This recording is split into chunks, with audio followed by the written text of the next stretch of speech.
Okay, hey, so this is a tutorial to help you find your hip hinge. So hip hinging is one of the primary patterns, movement patterns that we are going to cover in our monthly strength club classes and that you use every day. And there are ways that a hip hinge can be done that really strengthens the back of the legs and supports the health of the spine. And there are ways that it can be done that kind of bypass strengthening the back of the legs and can compress and cause some excessive strain on the spine. And so I'm going to teach you how to find your hip hinge using 3 exercises. Okay, a hip hinge just basically means that the pelvis is moving on top of the femur like so. It's just sliding and gliding up and over that bone.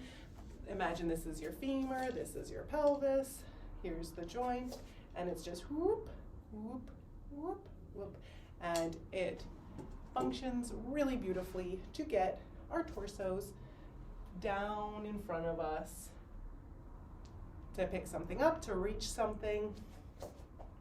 It's a really nice position if you have length in the back of your legs to be able to even sit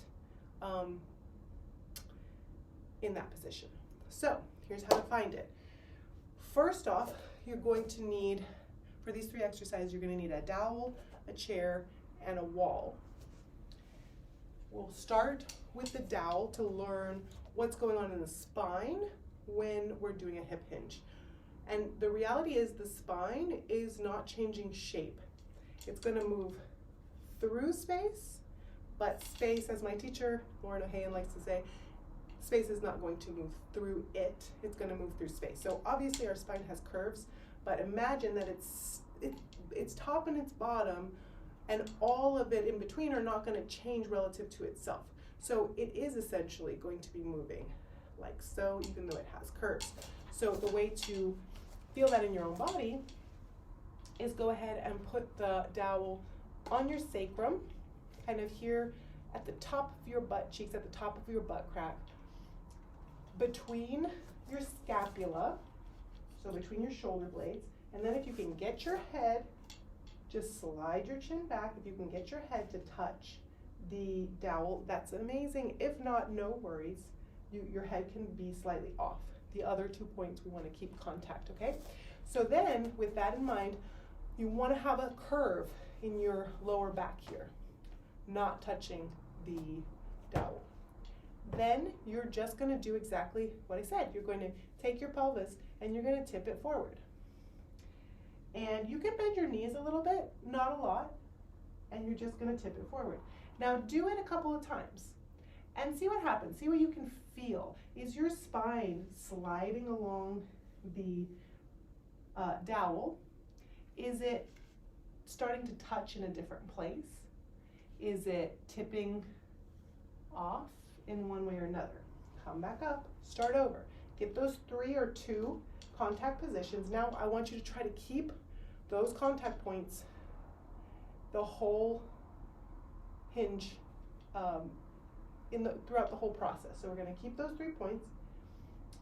And for a lot of folks, once they get to somewhere around here, the points of contact start to change. Why? Because it means their spine is changing shape. So if you cannot get any lower without your spine changing shape, then that's as far as you're going to go for a hip hinge. And then you're going to come back up. Maybe you can get lower. Body's just trying to figure out how to do it because you are so used to rounding at the spine as you get lower.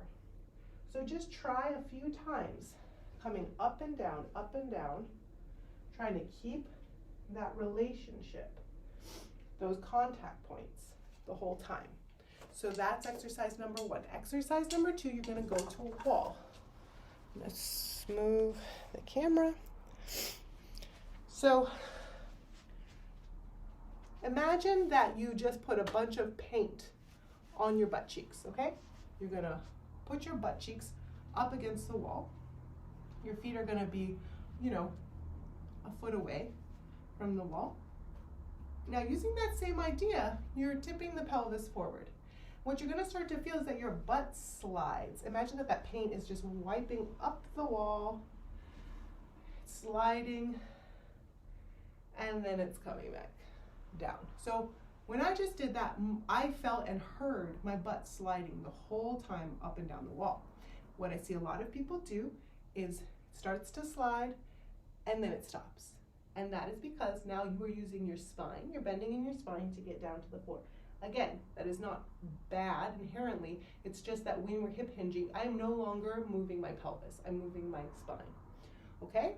So you wanna feel the butt sliding up the wall as far as it can go, sliding down. The moment you continue to move without hearing or feeling the slide, that is gonna be your stop. And then just see, can I tip it forward a little bit more, a little bit more, a little bit more. Maybe you can't, and that's fine. Come back up. Okay, so play with that one. The last move is gonna be using the chair. So you're gonna place, this is for when we start to bend our knees more with the hip hinge. So put the chair right in front of your knees. Now, go ahead and hip hinge, because now you've got that movement down just a little bit. Now bend your knees, but continue to hinge at the hips. Bend your knees, hinge at the hips. Bend your knees, hinge at the hips. Now, as you can see, my knees are staying stacked over my ankles, okay? A lot of folks, when they go to do this, they get a little hip hinge, then they start to bend the knees, and this is what happens. So again, this is not wrong, but what it's doing is it's getting the, it's requiring the strength and the strength from the fronts of the legs instead of the backs of the legs. So for a lot of exercises, we are trying to target the backs of the legs, and the only way to do that as you bend your knees and hinge at the hips is to be sure that your knees are stacked over your ankles. So you're gonna hinge at the hips, and then you're gonna bend the knees. And you're gonna notice that in order for me to continue to bend my knees while hinging at the hips, my booty's gotta go back in space. If it's not going back in space, then you can see that my knees travel forward, okay? So play with that one, keeping the knees from pressing into the chair in front of you. Okay, try those 3 and let me know how it goes.